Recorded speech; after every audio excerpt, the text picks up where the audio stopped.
మన బంధువు అను, లేకపోతే మన కులం అను, లేకపోతే డబ్బులున్న వాళ్ళను అట్లా ఆ వైపు ఎలక్షన్లకు పోకండి, ఆ వైపు రాజకీయ నాయకులను ఎన్నుకోకండి. మనకు ఒక విజన్ ఉండాలి. మన రాష్ట్రం కానీ మన గ్రామం కానీ అభివృద్ధి చేస్తాడు ఈయనతోటి అయితే అన్న వాళ్ళని ఎన్నుకుంటే దేశం ముందు పోతుంది.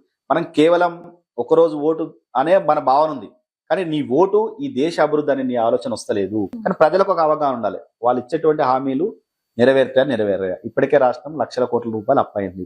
వీళ్ళు ఇచ్చే ఆ హామీలు ఇంకా ఎన్ని లక్షల కోట్ల రూపాయలు అప్పు చేసి చేయగలుగుతారు, లేదంటే గత అప్పులకే ఇలా పరిపాలన అవుతుంది. అంటే ఇక్కడ అంతా ఏం జరుగుతుందంటే ఎవరు మనం రాష్ట్రం అప్పుల గురించి మాట్లాడకపోవడము, రాష్ట్రంలో ఎన్ని కోట్ల అప్పు తెస్తారు, ఏం చేస్తారు ఆలోచించుకోవడం. కేవలం మనం ప్రజలం ఎక్కడ ఉంటున్నామంటే మన పని మనం చేసుకుంటా ఎన్నికలు వచ్చినాడు కేవలం ఆ ఎన్నికల రోజునే మనం ఎన్నికలుగా చూస్తున్నాం. కానీ నీ ఓటు ఈ దేశం అభివృద్ధి చెందుతున్నప్పుడు ఆలోచించినప్పుడు ఎవరు ఏ విధంగా మారుతారు, ఏ విధంగా చేస్తారో ఆలోచనకు వచ్చిన ఖచ్చితంగా వాళ్ళ చేతుల్లో ఉంటుంది.